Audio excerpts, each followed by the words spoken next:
GST अधिनियम की धारा 129 और 130 में संशोधन की मांग, प्रधानमंत्री को भेजा 13 सूत्रीय सुझाव पत्र। भारतीय उद्योग व्यापार मंडल के राष्ट्रीय अध्यक्ष रविकांत गर्ग ने कहा, कानून का दुरुपयोग बर्दाश्त नहीं।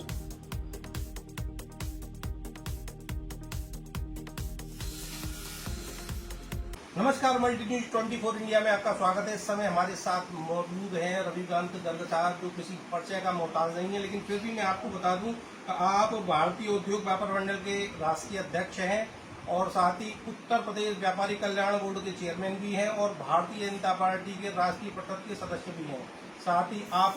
प्रदेश सरकार में मंत्री भी रहे हैं और व्यापारियों की समस्याओं को लेकर लगातार संघर्ष करते रहे हैं। इस मामले में उन्होंने एक पत्र भी संशोधन का जो है प्रधानमंत्री और वित्त मंत्री को लिखा है। इसके लिए हम उनसे चर्चा करते हैं उन बिंदुओं पर, किस बिंदुओं को लेकर उन्होंने सुझाव दिए हैं सरकार को और क्या कुछ उनके दिमाग में चल रहा है व्यापारियों की सुविधा और सहूलियत के लिए। सर, आपका स्वागत है। हमारे दर्शकों के लिए आप अभिवादन करें और साथ ही हम आपका स्वागत करते हैं कि ये जो आपने प्रधानमंत्री और वित्त मंत्री के लिए पत्र लिखा है, क्या है ये सब? मैं मल्टी न्यूज चैनल का और आप श्री गोपाल चतुर्वेदी जी और आपके सहयोगी कैमरामैन जी का हार्दिक स्वागत करता हूं। भारतीय उद्योग व्यापार मंडल देश का शीर्ष उद्यमी और व्यापारी संगठन है, जो 45 वर्षों से देश के व्यापारियों की सेवा में रत है। इसमें रेहड़ी पटरी वाली से लेकर छोटे व्यवसायी, एमएसएमई के लोग, उद्यमी, छोटे बड़े कारोबारी, छोटे बड़े व्यवसायी और बड़े उद्यमी तक सब जुड़े हुए हैं। हम चाहते हैं देश प्रगति के पथ पर आगे बढ़े। हम चाहते हैं कि विकसित भारत, विकसित, आत्मनिर्भर और स्वावलंबी भारत बने। उसके लिए केंद्र सरकार की, प्रदेश सरकारों की जितनी भी योजनाएं हैं, हम उसके साथ उनके साथ अधिक रूप में खड़े हैं और उसी के अनुरूप व्यवहार करके हम मांग नहीं करते। हम छोटी छोटी बातों के लिए कोई आंदोलन नहीं कर रहे। हम जब समाधान खोज रहे हैं, संवाद और समाधान से समस्याओं का हल हो, ये हमारी नीति है। और उसी परिप्रेक्ष्य में एक सीजीएसटी के अंतर्गत एक धारा 129 और 30 2022 में जोड़ी गई, जिसके कारण व्यापारियों का, देश के व्यापारियों का, उद्यमियों का, करदाताओं का, जिसमें सभी वर्ग के लोग जुड़े हैं, उनका उत्पीड़न हो रहा है, उनमें भय और आशंका व्याप्त है, उनमें उनको मानसिक और आर्थिक शोषण हो रहा है। उस सबसे बचाने के लिए हमने माननीय प्रधानमंत्री जी श्री नरेंद्र मोदी जी और केंद्रीय वित्त मंत्री निर्मला सीतारमण जी को पत्र लिखा है कि जिस प्रकार से आपने ईज ऑफ डूइंग बिजनेस के लिए आपने बहुत सारी सुविधाएं दी है, बहुत सारे नियम बनाए हैं, बहुत सारी सहायता दी है, बहुत सारे प्लेटफार्म बनाए हैं, तो उसमें जो अवरोध है ये सीजीएसटी का 129 और 30, जिसके माध्यम से व्यापारियों के द्वारा, अधिकारियों के द्वारा व्यापारियों का उत्पीड़न और शोषण होता है, गलत मानसिकता से होता है, उसको ठीक करने की कार्रवाई की जाए, उसको व्यवहारिक बनाने का कार्य किया जाए। उसको हम किसी भी करचोर व्यापारी के साथ नहीं है, हम करचोरी करने वाले के बिल्कुल खिलाफ है, परंतु केवल करचोरी की आशंका से या व्यापारी को करचोर मानकर हम व्यवहार करें, उस मंशा से कानून बनाए, ये भी उचित नहीं है। इसको संशोधन सरकार करे, ये मेरी भारतीय उद्योग व्यापार मंडल के 10 करोड़ व्यापारियों की ओर से मांग है। यहाँ पर 129 और 130 का दुरुपयोग जीएसटी के अधिकारियों द्वारा किया जा रहा है, जिससे कि लोग प्रताड़ित हैं, उनके संशोधन की आवश्यकता है। साथ ही एक क्वेश्चन और है सर, कि जो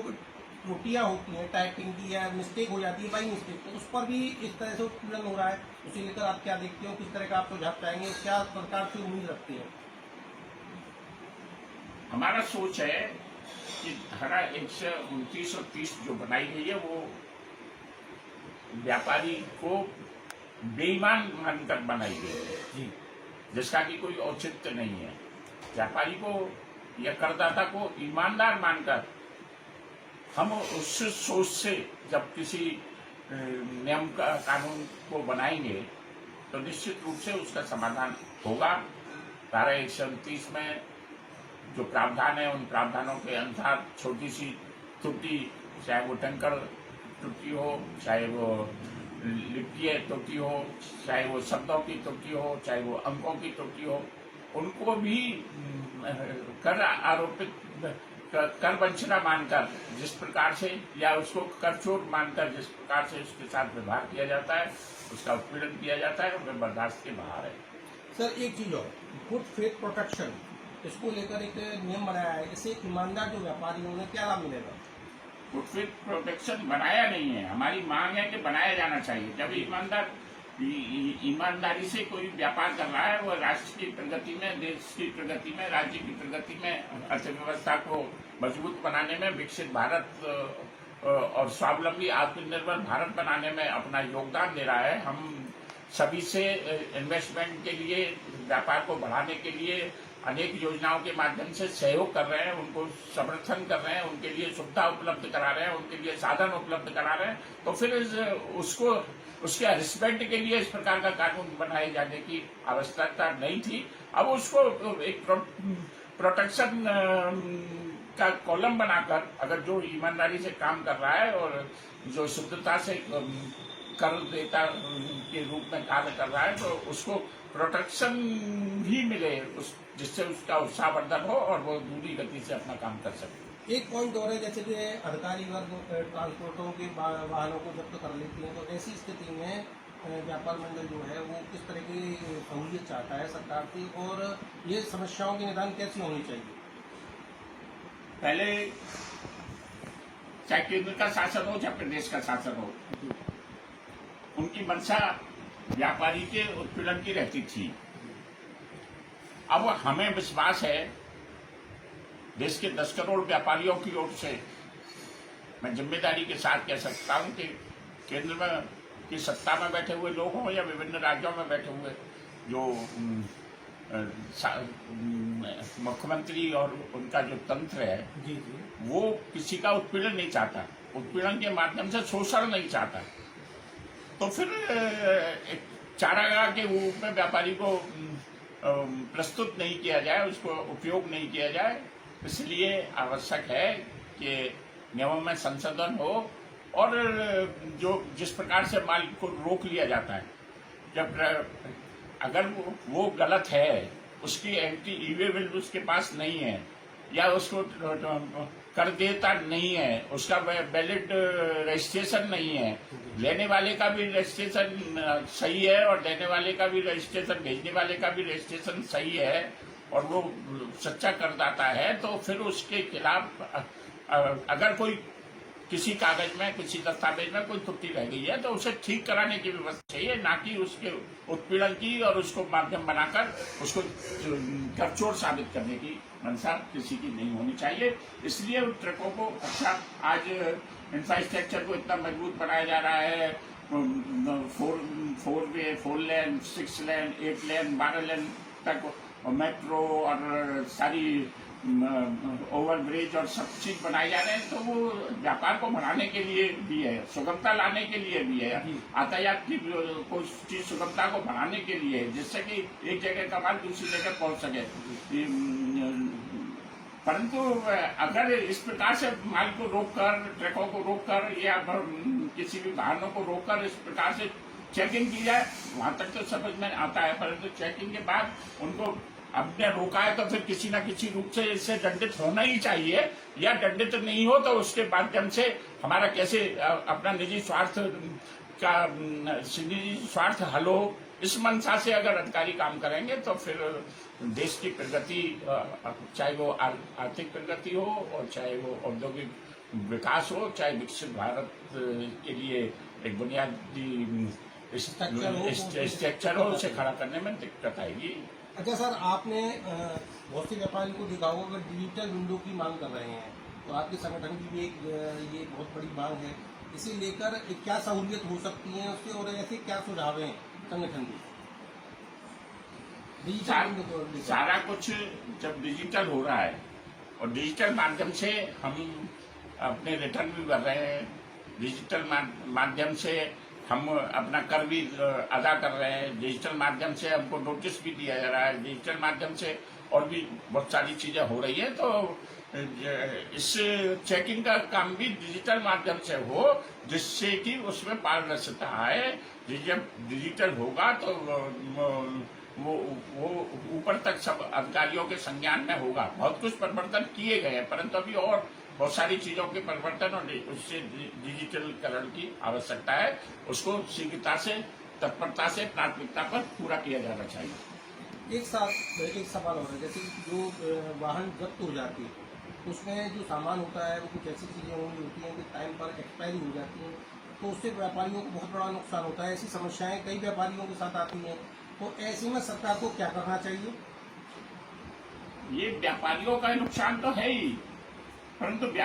बल्कि व्यापारी बर्बाद हो जाता है। अपनी पूंजी को लगाकर अपनी जो कुछ उसके पास उपलब्धता है उसके आधार पर वो माल बेचता है, माल बेचता है और माल बेचता है। परंतु अगर वही नष्ट हो जाएगा तो वो उसकी जमा पूंजी खत्म हो गई ना। मुनाफा तो बहुत दूर की बात रही, उसकी जमा पूंजी ही खत्म हो गई। इसलिए और अच्छा, फिर वो उस व्यक्ति का नुकसान नहीं है, उस व्यापारी का नुकसान नहीं है, वो नुकसान राष्ट्रीय है। क्योंकि वो जो भी चीज थी, चाहे वो सब्जी हो, चाहे वो फल हो, चाहे वो दूध हो, चाहे वो कोई ऐसी चीज हो जो जिनकी घंटों की सीमा होती है सुरक्षित रहने की, अगर वो नष्ट हो जाएगी तो फिर वो राष्ट्रीय लॉस है, वह देश का लॉस है, देश की संपत्ति का लॉस है, देश की व्यवस्थाओं का लॉस है, देश के अपनी साधनों का लॉस है। तो इसलिए इस संबंध में तो तत्परता से सरकार को और अधिकारियों को स्वयं पहल करनी चाहिए और इस व्यवस्था को फौरी तौर पर तुरंत 4 घंटे का समय देकर उस त्रुटि को सुधारा जाए। प्रावधान है कि 2% हम स्कूटी करेंगे, 3% स्कूटी करेंगे, केसों की स्कूटी करेंगे। तो अगर हम जैसे उद्योगपतियों के, व्यापारियों के यहाँ छापे मारे जाते हैं, उनका चाहे वो जीएसटी का हो, चाहे वो इनकम टैक्स का हो, चाहे वो ईडी का हो, चाहे किसी और का हो, तो वो प्रावधान अधिकारियों के लिए भी विभिन्न विभागों में हो। जो राजस्व से जुड़े हुए विभाग है उनमें प्राथमिकता पर हो कि वो राजस्व से जुड़े हुए विभागों के अधिकारियों की 5% स्कूटनी की जाएगी। हम कहते हैं कि अधिकारियों की भी स्कूटनी हो, व्यापारियों की भी स्कूटनी हो और किसी स्तर पर और राजनेताओं की भी स्कूटनी हो।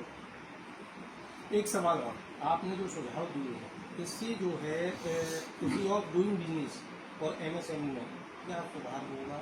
और अर्थव्यवस्था पर इसका क्या प्रभाव होगा? अर्थव्यवस्था को प्रधानमंत्री जी और वित्त मंत्री जी ने और उत्तर प्रदेश के माननीय यशस्वी मुख्यमंत्री श्री योगी आदित्यनाथ जी ने जो प्रयास किए हैं, जो व्यवस्थाएं बनाई हैं, जो व्यापार को बढ़ाने के लिए, उद्योगों को बढ़ाने के लिए, एमएसएमई को, छोटे उद्यमियों को, स्टार्टअप को जो सुविधाएं देकर एक जिला एक उत्पाद के माध्यम से, एक जिला 2 उत्पाद के माध्यम से, महिला सहायता समूह जो देश की आधी आबादी है उनको जिस प्रकार से विभिन्न योजनाओं के माध्यम से बूस्टर देने का काम किया है, तो अगर ये अवरोध दूर होंगे, ये गलत तरीके से एक डर का माहौल, एक भय का माहौल, एक आशंका का संकित माहौल व्यापारी के बीच में, व्यापारी से मेरा मतलब छोटे कारोबारी से लेकर बड़े उद्यमी तक है, जिसकी संख्या 20 करोड़ से भी अधिक है, परंतु हम 10 करोड़ लोगों तक पहुंचने की और 10 करोड़ लोगों से जुड़े होने के कारण हम बात कर रहे हैं कि उनको ये अंदर से भय खत्म होगा, आशंका खत्म होगी, उनको एक अच्छा वातावरण मिलेगा और उनके मन में ये भय खत्म हो जाएगा कि हम ईमानदार होते हुए भी हमको चोट ठहराया जाएगा। जब ये शेख भामाशाह, दानवीर शेख भामाशाह के वंशज और उनकी संतति है, मथुरा हिंदुस्तान का व्यापारी अपनी विश्वसनीयता पर अपना व्यापार चलाता है, उसकी गुडविल है, उस गुडविल के आधार पर ही व्यापार चलता है। अगर उस गुडविल पे आँच आएगी या गुडविल के होते हुए भी वो आशंकित और डरा हुआ रहेगा, तो निश्चित रूप से उसका व्यापार की प्रोग्रेस में असर आएगा, प्रगति में असर आएगा, जो कि राष्ट्र की प्रोग्रेस में भी असर लाएगा। इसलिए हमारा निवेदन है कि इस भय के वातावरण को खत्म करके एक स्वच्छ साफ वातावरण जिस प्रकार से सरकार ने किया है, जिस प्रकार से माननीय देश के यशस्वी प्रधानमंत्री श्री मोदी जी की मंशा है, केंद्रीय वित्त मंत्री जी की और विभिन्न राज्यों के मुख्यमंत्रियों की मंशा है, उसकी मंशा के अनुरूप, शासन की मंशा के अनुरूप अधिकारी काम कर रहे हैं और उसी के अनुसार जिस प्रकार से हजारों कानूनों को समाप्त किया गया है, परंतु इस प्रकार का जो व्यापारी को करचोर मानकर ये धारा जीएसटी में धारा 129 और 30 जोड़ी गई है,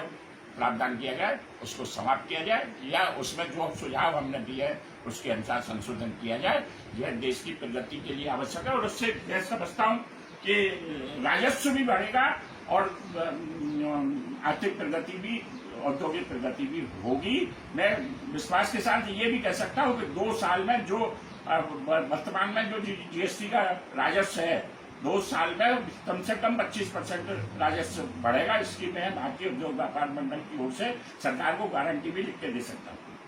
धन्यवाद। ये थी रविकांत गर्ग साहब, जिन्होंने बताया कि जीएसटी की धारा 129 और 130 में संशोधन के बाद 25% राजस्व का इजाफा भी होगा, जिससे देश में कार्य भी हो सकेंगे। साथी चंदन के साथ गोपाल चतुर्वेदी।